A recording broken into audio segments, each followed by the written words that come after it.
Bismillahirrahmanirrahim. Assalamualaikum warahmatullahi wabarakatuh. Selamat bertemu kembali ya adik-adik peserta mata kuliah perilaku konsumen. Nah, pada kali ini Bu Nana akan memberikan materi terkait motivasi dan kebutuhan ya. Jadi mengapa kok di sini ada motivasi dan kebutuhan gitu ya. Nah, di dalam perilaku pembelian atau kita itu membeli sesuatu itu tentunya didasarkan karena kita itu butuh gitu ya. Karena kita itu perlu, karena ada need di situ. Nah, ini juga memberikan pelajaran pada kita bahwa kita itu membeli itu kalau memang harusnya kita butuh ya. Tapi kadang-kadang ya terutama kaum hawa ini ya, jalan-jalan ke mall, pengennya itu beli tas, kok lihat baju, kok ya beli baju juga. Nah, padahal itu bajunya nggak dibutuhkan itu. Nah, itu kadang-kadang gitu ya. Nah, maka di sini need itu perlu saya sampaikan sehingga nanti dari kita membutuhkan sesuatu itu muncullah namanya motivasi.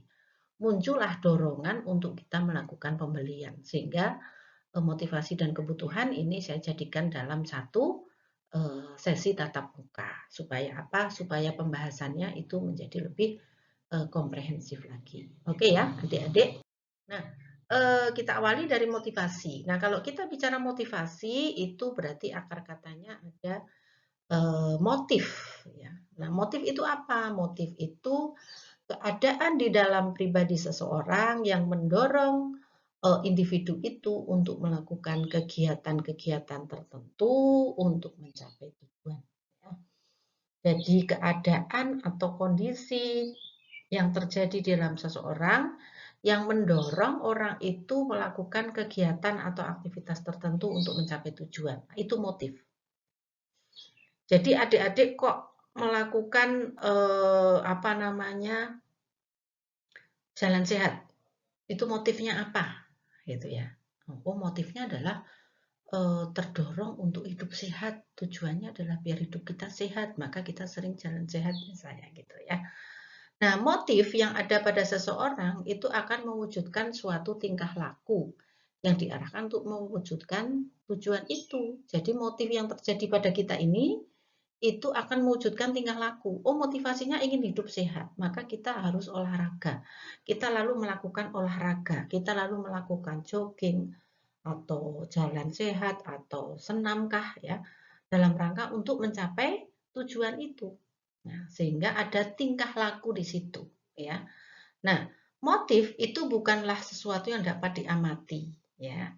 Motif bukanlah sesuatu yang dapat diamati tetapi hal yang dapat disimpulkan karena sesuatu yang dapat kita lihat. Jadi motif itu sesuatu yang tidak bisa kita amati. Bukan sesuatu yang dapat kita amati. Kita nggak kelihatan motif kita itu apa gitu ya. Tapi apa yang kita lakukan untuk mencapai tujuan itu bisa kita saksikan. Jadi kok orang ini tiap hari kok apa namanya makan apa namanya buah apel misalnya. Ini motifnya apa sih? Itu kan nggak bisa kita amati ya. Nah, kenapa dia makan buah apel terus tiap hari itu nggak bisa kita amati. Tapi kita bisa melihat bahwa dia itu kok makan apel terus itu tujuannya untuk apa. Itu bisa kita saksikan. Oh mungkin karena pengen lagi diet. Oh mungkin karena faktor yang lain gitu ya. Nah, tetapi kegiatan yang dilakukan oleh seseorang itu atau tingkah laku tadi itu didorong oleh suatu kekuatan yang ada dalam dirinya. Jadi oh tiap hari kok makan apel itu pasti ada kekuatan yang mendorong dia sehingga dia tiap hari itu makan apel. Nah, itu yang disebut motif. Dorongan kekuatan itu yang disebut motif. Ya, oh ternyata dia mau diet. Nah, keinginan atau kekuatan yang mendorong dia untuk diet itu yang menyebabkan dia tiap hari makan jus apel, gitu ya. Nah, perilaku konsumen itu dimulai dengan adanya suatu motif atau motivasi ya. Jadi perilaku konsumen baik sebelum membeli, saat membeli maupun sesudah membeli itu dimulai dari motivasi. Ya, jadi motivasinya apa dia membeli HP? Motivasinya apa dia membeli sayuran segar? Motivasinya apa dia membeli sepeda motor gitu ya. Nah, motif adalah itu suatu dorongan kebutuhan dan keinginan individu yang diarahkan pada tujuan untuk apa? Memperoleh satisfaction, memperoleh kepuasan. Ya, jadi tentunya kita membeli sesuatu yang didorong oleh sesuatu, setelah mendapatkan kita harapannya puas gitu ya. Nah, itu motif. Jadi intinya adalah perilaku konsumen dimulai dengan adanya motivasi. Nah, kemudian adik-adik sekalian, ada dua jenis motif manusia, ya. Motif psikologis, motif fisiologis dan motif psikologis, ya. Nah, kalau motif fisiologis berarti di sini motif yang bersifat alamiah. Oh, Anda lapar, kemudian Anda makan, ya. Dorongannya karena lapar sehingga Anda makan. Anda haus, ya. Anda minum karena Anda merasa haus atau terdorong untuk menghilangkan rasa haus. Kemudian Anda mungkin yang sudah memiliki pasangan melakukan hubungan seksual ya karena ada dorongan tertentu gitu ya. Nah, kemudian motif yang lain, motif psikologis ya. Kalau motif psikologis itu bisa motif dikelompokkan lagi menjadi motif kasih sayang, motif untuk mempertahankan diri dan motif untuk memperkuat diri. Nah, motif kasih sayang itu untuk menciptakan kehangatan, keharmonisan, kepuasan emosi ya, berhubungan dengan orang lain ya.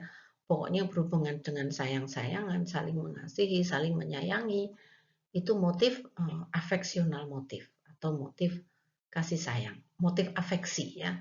Kemudian yang kedua motif untuk mempertahankan diri, ego defensive motif. Motif untuk mempertahankan diri, motif untuk melindungi kepribadian, menghindari luka, motif untuk menghindari supaya tidak jatuh, motif untuk mendapatkan kebanggaan diri, motivasi untuk biar tidak ditertawakan, motivasi biar tidak dikecewakan, gitu-gitu ya. Itu untuk mempertahankan ego, ya, melindungi kepribadian intinya gitu. Bagaimana motivasi supaya kita itu tidak diejek, motivasi kita itu tidak ditertawakan, motivasi kita itu untuk tidak tidak jatuh, ya, motivasi kita untuk tidak sengsara dan sebagainya itu.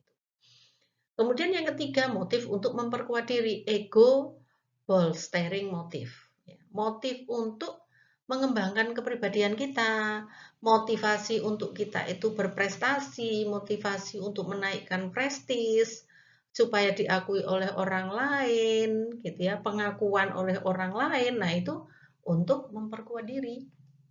Bagaimana kita itu mengembangkan kepribadian kita, ya, membuat kita itu berprestasi. Nah, itu motif memperkuat diri, ya.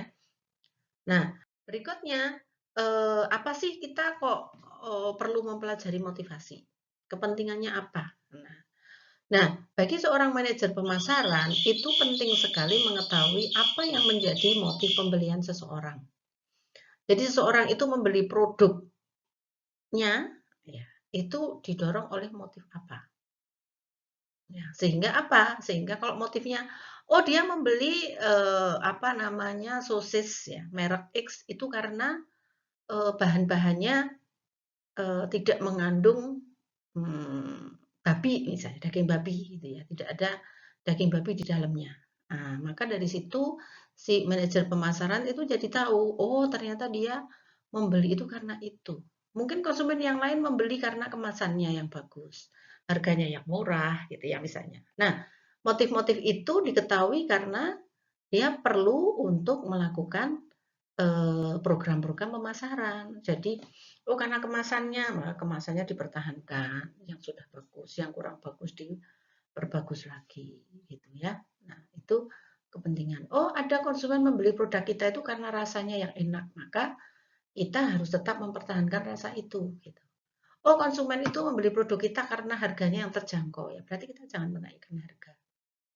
Oh, konsumen itu membeli produk kita karena pelayanan kita yang bagus. Ya, berarti pertahankan pelayanan yang sudah ada. Bahkan dibuat bagus lagi. Gitu. Ya, nah itu kepentingan kita perlu membeli yang namanya motivasi. Nah, bagaimana sekarang motif dalam pembelian? Nah, motif dalam pembelian itu bisa dibedakan menjadi motif pembelian primer dan selektif. Penggolongan pertama, ya.